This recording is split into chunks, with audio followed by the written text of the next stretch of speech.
So let's talk about how you can successfully transition from being a business owner into becoming an entrepreneur.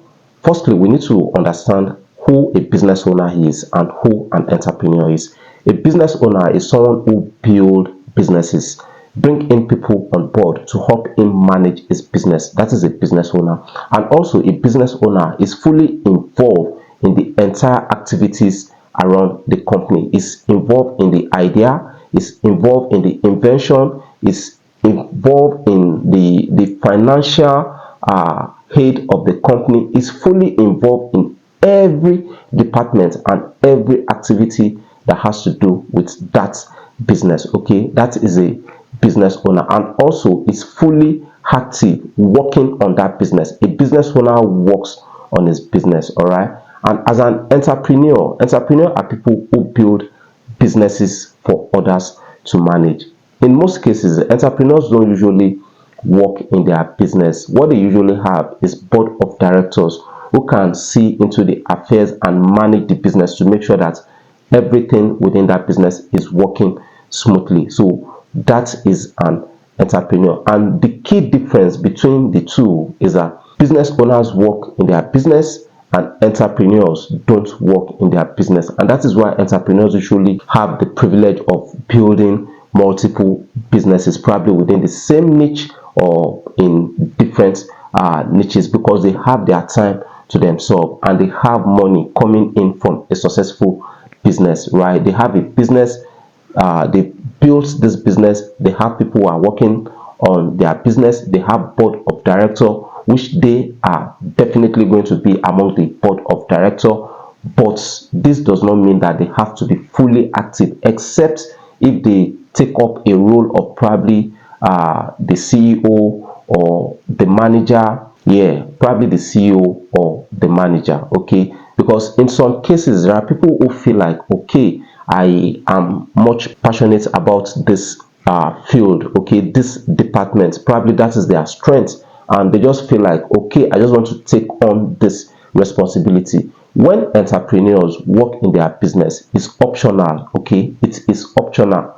They can choose not to work in their business and their business will still function very, very well. Probably they feel like, oh, this is what I love to do, so yeah, I have this business, so I can still be in this department, I can go head this department. Those are the situations where you get entrepreneurs work in their business. But in most cases, when they go to a certain level, right, if their goal is to have multiple businesses, then they can't really position themselves in one business. They need to pull out. That's the only way you can build multiple businesses, when you pull out from your business. Because if you're still working in the business, it will be consuming more of your time.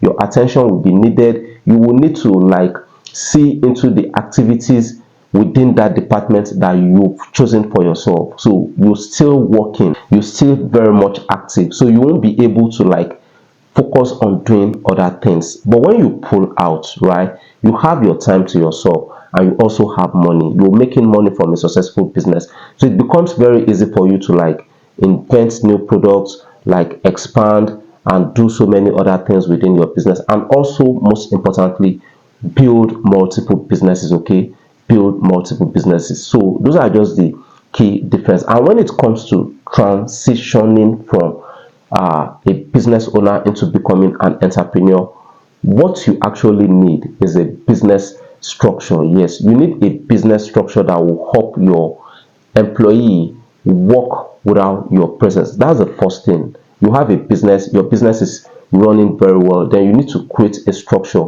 that can encourage your employee to work without being supervised. Okay, to work without being supervised. The backbone of every business is the employee, and that is why I keep mentioning this in many of my videos, because those are the people that can help you build your business, your employee. So talking of creating a structure, you need to check what you're working on presently. What is the strength of your employee presently? What are their weaknesses that you're experiencing presently, and how are those weaknesses affecting your business? Are they something you could still like endure and cope with and feel like, okay, it will get better as they continue to improve? Or is it that much to the extent that you might probably need to bring in someone else to help you manage that position. So what are their weaknesses presently? Those are the things you need to look into, to know their weaknesses and the direct impact of those weaknesses to your business. So firstly, check around your employee,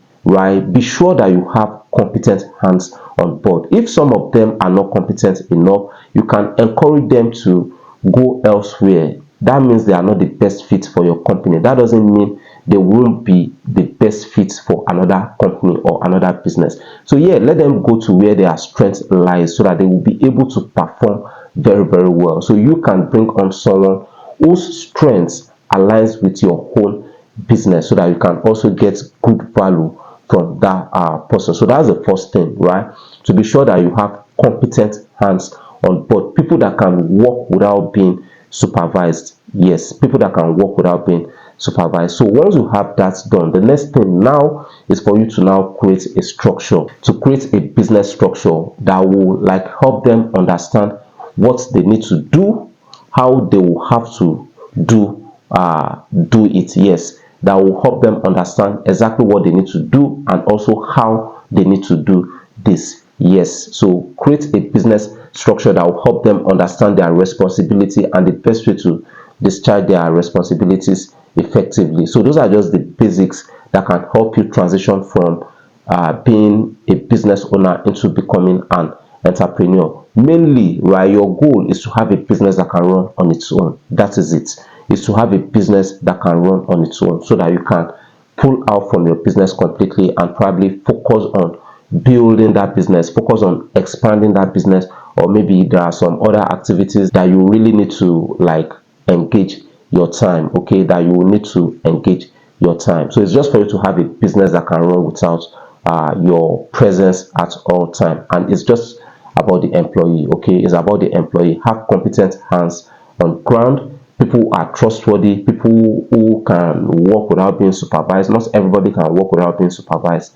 That is why I said you might need to you definitely need to, yes, you definitely need to check your employee, the guys you're working with presently, to know their weaknesses, to know their strengths, and to see if their weaknesses is directly having a negative impact on your business.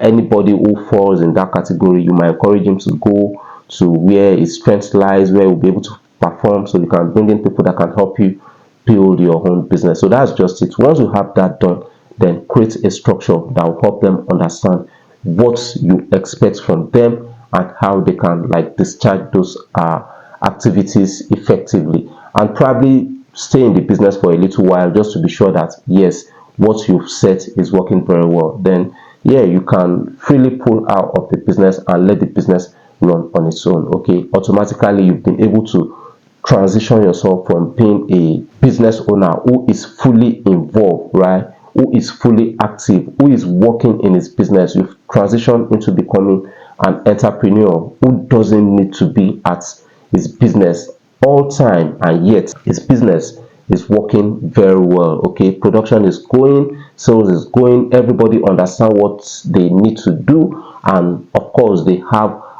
the needed tool, the needed resources, and even in terms of decision, they know the principles, right? That is where the structure comes in. They have principles that guide their decision making. They know that when this happens, then this is what they need to do. When this happens, this is what they need to do. Okay, they have all those guidelines. Yes, they have all those guidelines that like shape their operation. That's okay, this is what you are expected to do in this situation.